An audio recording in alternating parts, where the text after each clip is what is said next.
इस बीच दिल्ली वालों के लिए एक और अच्छी खबर कि प्राइवेट और सरकारी कॉलेजों में फ्री वाईफाई की सुविधा भी मिलेगी। सीधे चलते हैं दिल्ली विधानसभा, मनीष सिसोदिया बजट भाषण पेश कर रहे हैं। एक्सचेंज हो सकता है, ये सब चीजों के लिए वित्त जो हमारा फाइनेंस एंड प्लानिंग डिपार्टमेंट है उसमें एक सेल स्थापित कर रहे हैं और यह विदेशों से संबंध टेक्नोलॉजी के लिए, सॉल्यूशंस के लिए, आइडियाज के लिए, इन सब में नोडल एजेंसी के रूप में काम करेगा। इन्वेस्टमेंट के लिए इन सब में। अध्यक्ष महोदय, मैं अपनी सरकार के एक और बहुत महत्वपूर्ण कार्यक्रम की तरफ सदन का ध्यान आकर्षित करना चाहता हूं इन प्रस्तावों में। शिक्षा हमारी सरकार की सबसे बड़ी प्राथमिकता है। हमारा मानना है कि कोई भी समाज अगर विकास और समृद्धि की तरफ ले जाना है उस समाज को, तो उसकी पहली सीढ़ी शिक्षा है। और यह इतिहास बताता है कि जब जब कोई समाज शिक्षा की पीढ़ी पे, शिक्षा की सीढ़ी पे पैर रखे बगैर विकास की तरफ भागा, नई नई टेक्नोलॉजीज की तरफ भागा, तो उसकी खुशहाली अंततः खोखली साबित हुई। यह इतिहास हमें बताता है, दुनिया के देशों में हमने देखा है। इसलिए हमारी सरकार राज्य के नागरिकों का सुनहरा भविष्य लिखने के लिए एक ऐतिहासिक शुरुआत करने का प्रस्ताव रख रही है सदन के समक्ष। मैं शिक्षा क्षेत्र के लिए वित्त वर्ष 2015-16 के लिए 9,836 करोड़ रुपए का कुल व्यय प्रस्तावित किया। इसमें 4,570 करोड़ रुपए योजना व्यय के लिए रखे गए हैं। ये पिछले 836 करोड़ रुपए का कुल व्यय प्रस्तावित किया। इसमें 4,570 करोड़ रुपए योजना व्यय के लिए रखे गए हैं। ये पिछले वित्त वर्ष के 2,219 करोड़ रुपए के योजना व्यय से 106% यानी कि दोगुने से भी ज्यादा है। इस तरह, जैसा मैंने कहा, इस तरह अध्यक्ष महोदय, मैं आपका ध्यान, सदन का ध्यान दिलाना चाहता हूं कि शायद देश में पहली बार कोई सरकार बजट को 106, शिक्षा के बजट को 106% आगे बढ़ा रही है। 106, दोगुने से भी ज्यादा बढ़ा रही है। ये शिक्षा के बजट को दुगने से ज्यादा बढ़ाना, 106% बढ़ाना अपने आप में इस बात का प्रमाण है कि हम शिक्षा को लेके कितने गंभीर हैं। समाज को खड़ा करने की, विकसित करने की, खुशहाल बनाने की पहली सीढ़ी को लेकर, खुशहाल बनाने की पहली सीढ़ी को लेकर हम कितने गंभीर हैं, ये इस बात का। और मैं इसको व्यय के रूप में नहीं कहता, क्योंकि बजट है, बजट की अपनी भाषा है, व्यय उसका एक हेडिंग है, तो व्यय में मुझे रखना पड़ रहा है। लेकिन मुझे पीड़ा हुई है रखते हुए, व्यक्तिगत रूप से मुझे पीड़ा हुई। मैंने अपने फाइनेंस सेक्रेटरी साहब से डिस्कस किया कि ये व्यय नहीं है, ये तो निवेश है, देश के भविष्य में निवेश है। ये जो हम 9,836 करोड़ रुपए का प्रस्ताव रख रहे हैं, ये वस्तुतः दिल्ली राज्य की आने वाली पीढ़ियों के और वर्तमान पीढ़ी के सुरक्षित भविष्य के लिए, खुशहाल भविष्य के लिए एक निवेश है। ये मैं प्रस्ताव रख रहा हूं सरकार का। ये बहुत ऐतिहासिक कदम है। मुझे याद नहीं आता, मैं पत्रकार भी रहा हूं, मैंने बजट भी कवर किए हैं, कि कभी किसी सरकार ने, और हमेशा मैंने पढ़ा है कि एजुकेशन कैसे नीचे जा रही है, एजुकेशन का बजट कैसे सरकार की प्रायोरिटीज पे नहीं आता। आज जब समय ने, दिल्ली के लोगों ने मौका दिया, तो हमने उस जिम्मेदारी को बहुत तहे दिल से निभाना चाहा कि शिक्षा के बजट को दोगुना किया जाए, दोगुने से ज्यादा किया जाए। वास्तव में एक ऐतिहासिक कदम है, लेकिन एक बहुत गंभीर कदम भी है। यह सिर्फ शिक्षा के बजट को दोगुना करने का रोमांच नहीं है, एक रोमांचिक फैसला नहीं है, यह बहुत जिम्मेदारी भरा फैसला है, बहुत गंभीर फैसला है। इस 9,000 करोड़, 10,000 करोड़ की पाई का खर्चा हम जिम्मेदारी से करना चाहते हैं, और यह कितना बड़ा काम है इसका हमको एहसास है। इसके लिए पूरी योजना, स्कूल एजुकेशन से लेके और हायर एजुकेशन तक की, पूरे कहां रिफॉर्म होने हैं, कहां इंस्टीट्यूशंस को मजबूत करना है, कहां टीचर्स को मजबूत करना है, इसकी पूरी योजना हमने बना के रखी हुई है। और इन योजनाओं को समराइज करें तो इसके 2 लक्ष्य हैं। पहला है कि आने वाले कुछ वर्षों में दिल्ली को पूर्ण साक्षर राज्य बनाना। इस बजट के माध्यम से, इस निवेश के माध्यम से हम दिल्ली को आने वाले वर्षों में पूर्ण साक्षर राज्य बनाएंगे। और दूसरा है शिक्षा को जीवन के लिए उपयोगी बनाना। अभी 20 साल की शिक्षा के दौरान छात्र में स्किल आए, उसके साथ साथ वैल्यूज भी आए, इस तरफ लेके चलना, स्किल भी आए, उसकी लर्निंग भी हो, अर्निंग के लिए हो, लेकिन साथ साथ समाज में रहने के लिए उसके अंदर वैल्यूज भी हो। दोनों चीजें हम करना चाहते हैं। तो एक तरफ दिल्ली को साक्षर राज्य बनाना, 100% लिटरेट स्टेट बनाना, और दूसरी तरफ education with values, skill and value, दोनों पर ध्यान देना। इसके लिए बाकायदा योजनाएं हैं, मैं कुछ योजनाओं को आपके समक्ष रखता हूं। सरकारी स्कूलों में सीखने सिखाने का माहौल बनाने के लिए, उपयोगी उनको बनाने के लिए, अध्यापकों को सुविधा देने के लिए, सम्मान देने के लिए कई स्तर पर हम लोगों ने काम शुरू किया है, सरकार ने काम करना शुरू किया।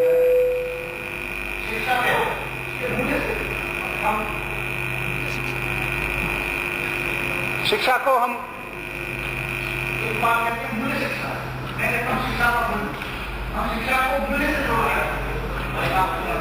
9 से कक्षा 12 तक, अध्यक्ष महोदय, कक्षा 9 से कक्षा 12 तक स्किल एजुकेशन पे जोर दे रहे हैं, टीचर्स एजुकेशन, टीचर्स ट्रेनिंग और इन सब के साथ साथ दिल्ली के सभी 1011 सरकारी स्कूलों को आधुनिक सुविधाएं उपलब्ध कराने का कार्यक्रम सरकार शुरू कर चुकी है। लेकिन वर्तमान वित्त वर्ष में 50 स्कूलों को हम पायलट लेके चल रहे हैं।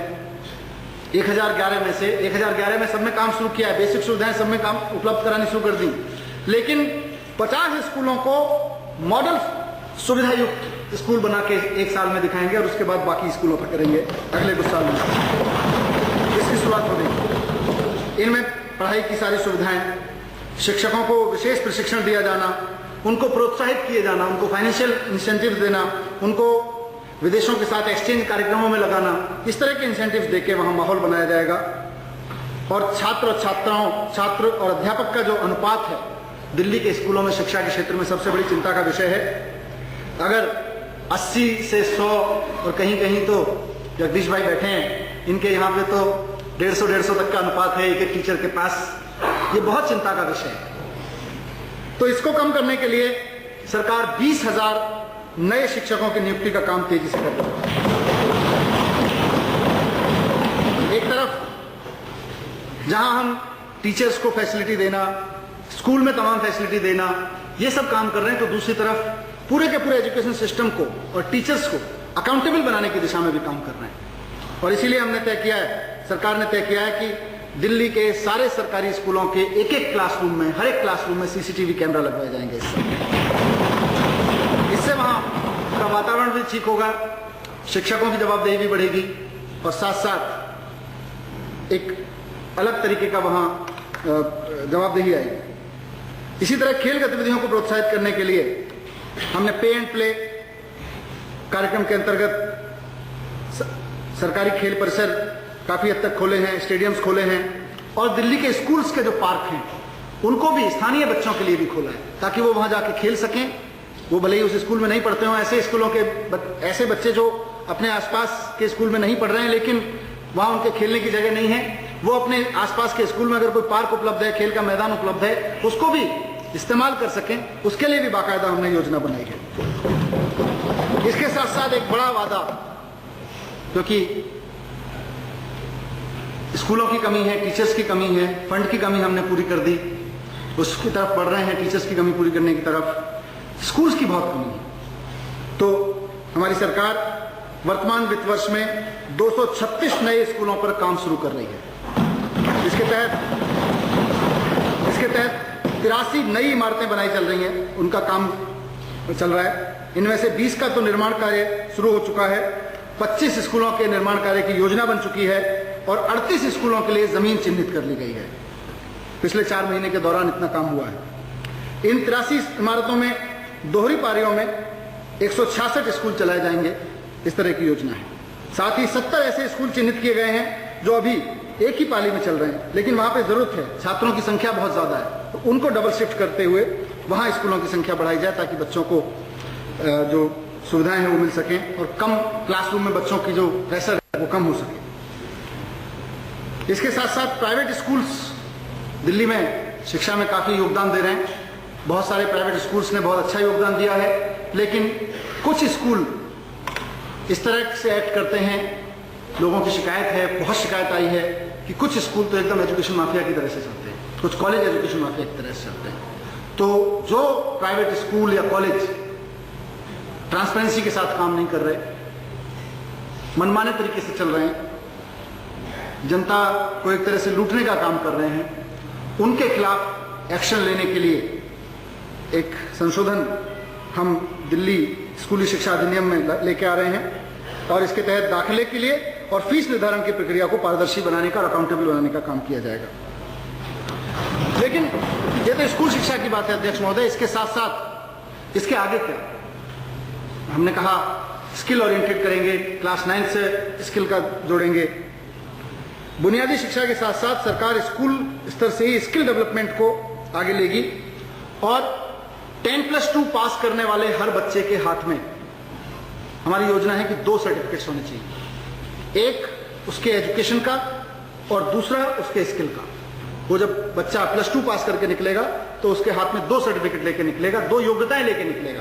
वो चाहे तो अपनी पढ़ाई आगे चला सकता है एजुकेशन के सर्टिफिकेट के बेस पे, वो चाहे तो अपनी जिंदगी में रोजगार या नौकरी या इस तरह की तरफ लेके जा सकता है अपने स्किल के सर्टिफिकेट जो उसने लर्न किया उसके बेस पे। स्किल में दक्षता की मांग उद्योग, व्यापार, सेवा क्षेत्र चारों तरफ से बढ़ रही है, इसलिए हम स्किल डेवलपमेंट के नए नए पाठ्यक्रम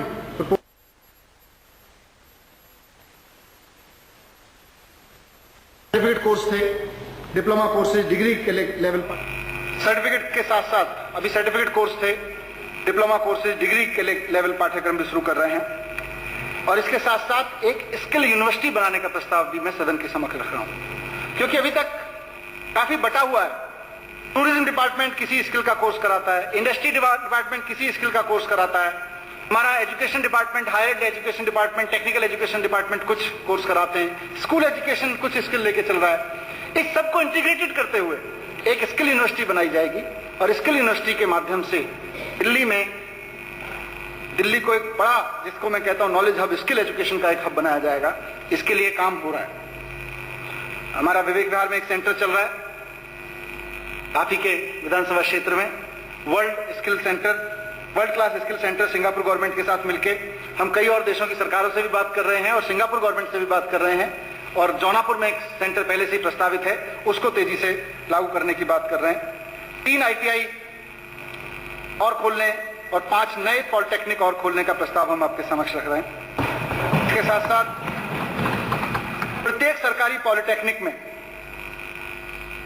डिप्लोमा कोर्स शुरू करते हुए, व्यवसायिक शिक्षा में डिप्लोमा कोर्स शुरू करते हुए प्रत्येक में 100 सीटें बढ़ाने का प्रस्ताव है। इसके लिए SITI से मंजूरी पहले ही ली जा चुकी है और यहां पर ग्रेजुएट लेवल के कोर्स भी हम लोग शुरू करना चाह रहे हैं। तो एक तरह से जब हम स्किल की एजुकेशन देंगे तो उसके साथ साथ उसकी फर्दर लर्निंग का जो स्कोप है, क्योंकि स्किल एजुकेशन की तरफ बच्चे तब तक नहीं मुड़ेंगे जब तक फर्दर लर्निंग का उनके पास स्कोप बंद हो जाएंगे, तो उसका भी हम रास्ते खोल रहे हैं। कौशल विकास, स्किल डेवलपमेंट प्रोग्राम्स और शिक्षा, व्यवसायिक शिक्षा बढ़ावा देने के लिए 310 करोड़ रुपए का इसमें प्रस्ताव है, जो कि इस शिक्षा के बजट में शामिल है। सूरजमल विहार में IP यूनिवर्सिटी, GGSIP यूनिवर्सिटी के दूसरे परिसर का काम 271 करोड़ रुपए की परियोजना के साथ चल रहा है।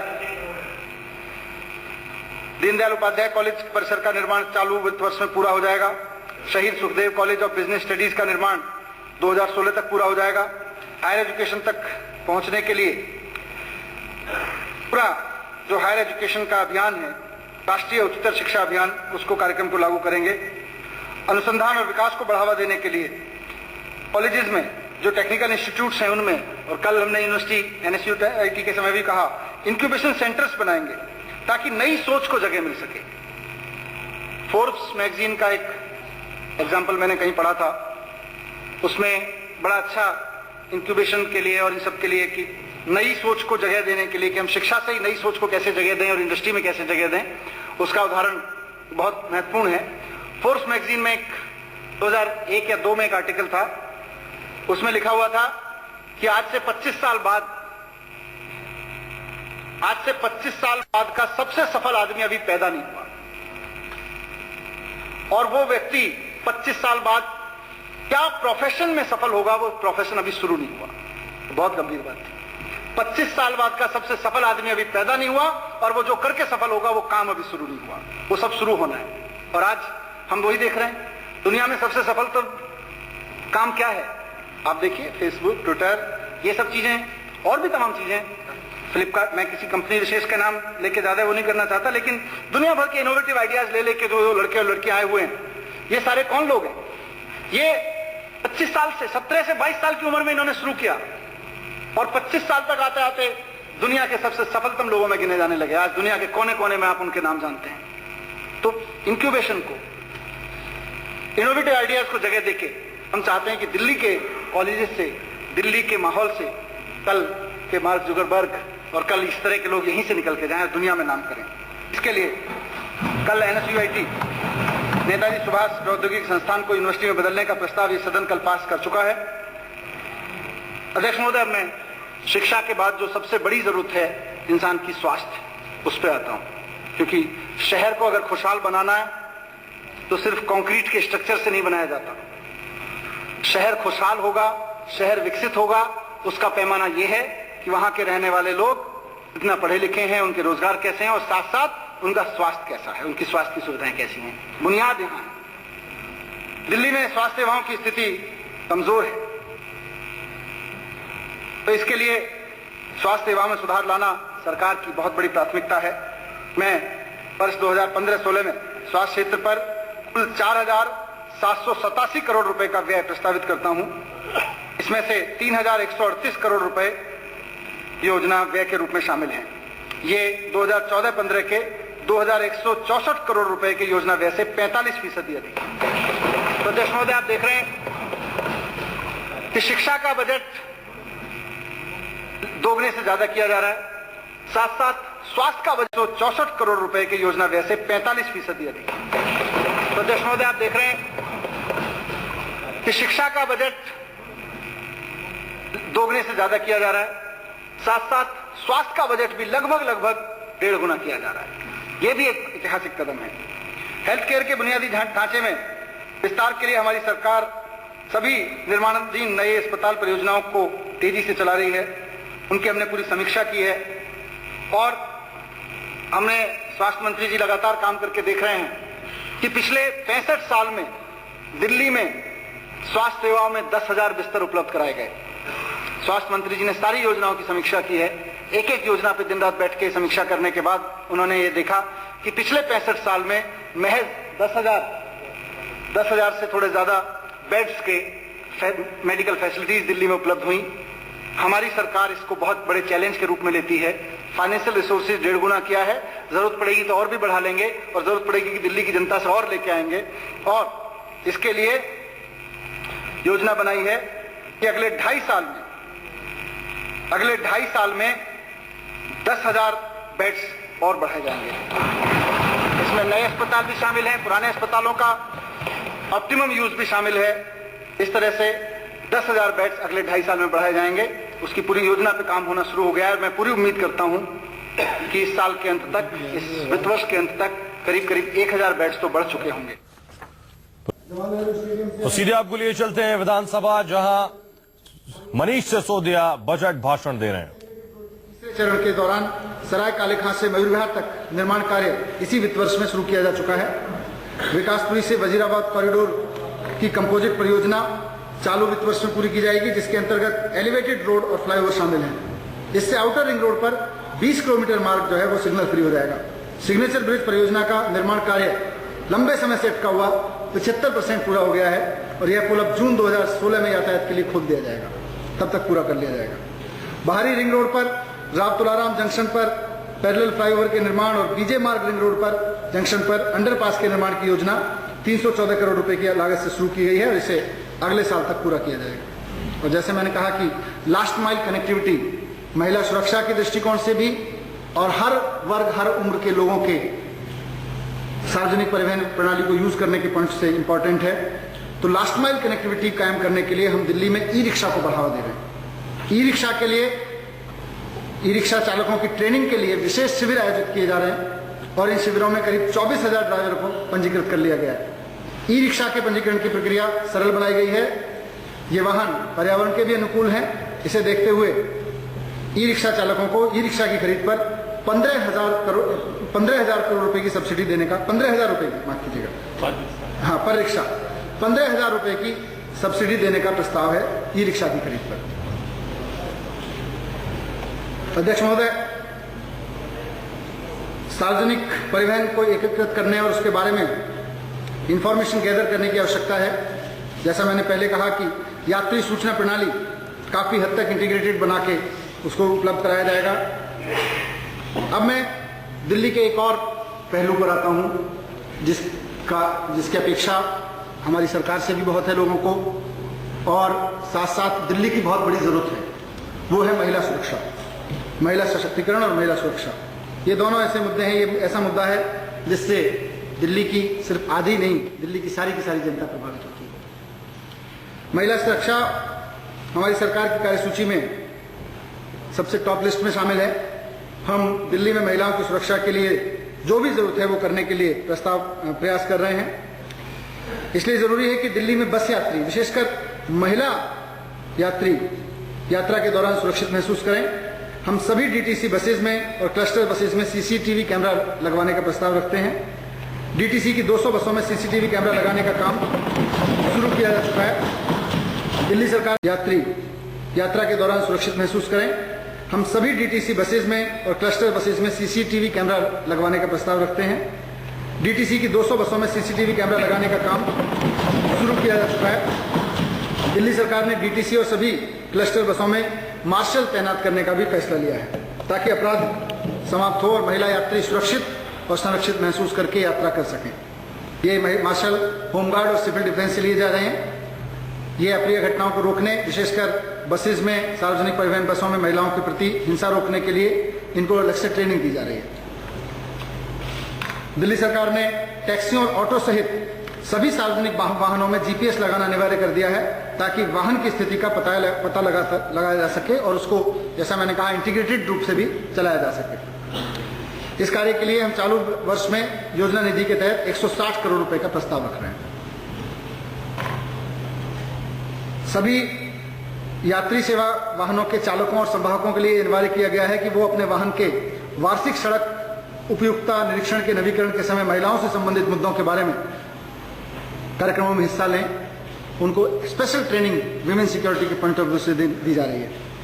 शहर में एक और काम सरकार कर रही है। दिल्ली में कामकाजी महिलाओं के लिए हॉस्टल सुविधाओं की भारी कमी है, तो निजी क्षेत्र की सक्रिय भागीदारी के साथ सरकार 6 कामकाजी महिला हॉस्टल बनाने का प्रस्ताव आपके समक्ष रख रही है। अध्यक्ष जी, एक और योजना जो शिक्षा में हमने लागू की है, लेकिन यहाँ महिला के संदर्भ में इसका जिक्र करना बहुत जरूरी है, वो है शिक्षा गारंटी योजना। ये दिल्ली सरकार की एक बहुत बड़ी योजना है, उसका जिक्र मैं शिक्षा के उसमें भी करना भूल गया। ये नई शिक्षा ऋण गारंटी योजना है। इसके तहत 10 लाख रुपए तक का लोन हायर एजुकेशन के लिए दिया जाएगा। और जब मैं हायर एजुकेशन बात कर रहा हूं तो उसमें पहली बार ये देश में लागू हो रही है। अभी तक किसी भी बच्चे को अगर हायर एजुकेशन लेना है तो उसको अपने परिवार की संपत्ति या जो भी उसके पास है उसकी गारंटी लेके अगर कुछ है तो लोन मिलता था, नहीं तो लोन नहीं मिलता था। पहली बार दिल्ली सरकार ने ये लोन शुरू किया है, योजना शुरू की है कि दिल्ली का कोई भी बच्चा अब पैसे की कमी की वजह से हायर एजुकेशन से वंचित नहीं रहेगा। हर एक बच्चा, उसको 10 लाख रुपए तक के लोन की गारंटी सरकार देगी और इस लोन में उसके किताबों का, कंप्यूटर का, वो खर्चे भी शामिल हैं। ये सिर्फ स्कूल कॉलेज की फीस का नहीं है। और इसमें पहली बार हमने आईटीआई और पॉलिटेक्निक संस्थानों को भी शामिल किया है कि क्योंकि गरीब बच्चे वहां जाते हैं पढ़ने, उनके लिए 40-50 हज़ार की फीस भी अगर होती है तो बहुत ज़्यादा होती है। वो बच्चे जिस बैकग्राउंड से आते हैं, तो अगर वो लोन लेना चाहें और अपनी पढ़ाई के लिए कुछ टूल्स लेना चाहें, तो वहां भी किताबें लेना चाहें तो वहां उनको भी लोन मिलेगा। आईटीआई और पॉलिटेक्निक तक में हायर एजुकेशन, उस एजुकेशन के लिए लोन मिलेगा। ये एक बहुत महत्वाकांक्षी योजना दिल्ली के एजुकेशन सिस्टम में बहुत बड़ा रिफॉर्म के तहत शुरू की है। इससे दिल्ली के हर बच्चे को जो हायर एजुकेशन का सपना देखता है मदद मिलेगी। लेकिन महिलाओं के संदर्भ में अगर मैं कहूँ तो महिलाओं के लिए एक विशेष बात इस योजना में ये है कि महिलाओं को, लड़कियों को इसमें जो रेट ऑफ इंटरेस्ट है वो 1% कम रहेगा, सामान्य से 1% कम ब्याज पे मिलेगा। सरकार स्लम और झुग्गी झोंपड़ी के बस्तियों में क्रेच सुविधाएं प्रदान करने के लिए और सघन योजना बना रही है। इसके लिए समेकित बाल विकास कार्यक्रम के अंतर्गत 300 नए क्रेच शुरू करने का प्रस्ताव है। 300 क्रेच शुरू करने का प्रस्ताव है। सरकार द्वारा संचालित ग्राम संस्थानों में रह रहे करीब 1200 बच्चों को स्किल डेवलपमेंट और रोजगार के लिए उनको कुछ प्रशिक्षण दिया जाएगा, व्यावसायिक प्रशिक्षण दिया जाएगा। हमारी सरकार महिलाओं और बच्चों के कल्याण के प्रति ठोस कदम उठा रही है। माताओं को सामुदायिक सहायता और स्वास्थ्य शिक्षा प्रदान करने और 6 वर्ष तक की आयु के छोटे बच्चों को पूरक पोषाहार और स्कूल पूर्व शिक्षा प्रदान करने के लिए जो प्रयास हो रहे हैं, उसमें आंगनवाड़ी केंद्रों को अधिक खुले। अभी तक आंगनवाड़ी केंद्र जो है वो किसी गली में, किसी के घर में, एक छोटे से 2 कमरे का घर, मैंने तो देखे स्वयं जाके इंस्पेक्शन भी किया है, 2 कमरों का घर किसी व्यक्ति का, गरीब का, वो थोड़े से पैसों के लिए आधे दिन के लिए उसको किराए पे दे देता है, अपने ड्राइंग रूम को किराए पे दे देता है, वहां पे आंगनवाड़ी चल रहा है। बड़ी अजीब अजीब स्थितियों में चल रहे हैं, कुछ अच्छे भी चल रहे हैं, लेकिन अधिकतर आंगनवाड़ी बड़ी अजीब अजीब स्थितियों में चल रहे हैं। तो उन आंगनवाड़ियों को अधिक खुले स्थानों पर स्थानांतरित करने के लिए उनके रेंट की क्षमता बढ़ाई जा रही है, ताकि ज्यादा पैसे पे रेंट पे लिया जा सके, ताकि बेहतर सुविधा मिल सके। और जो आंगनवाड़ी वर्कर हैं उनके मानदेय में भी बढ़ोतरी करने का सरकार प्रस्ताव रखी है। सामाजिक सुरक्षा और कल्याण योजनाओं के तहत करीब 5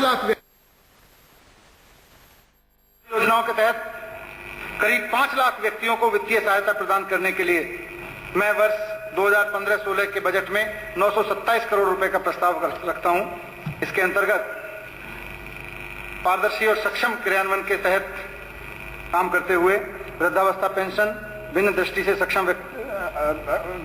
सक्षम व्यक्तियों के लिए वित्तीय सहायता और पीड़ित महिलाओं के लिए वित्तीय सहायता के कार्यक्रम शामिल हैं।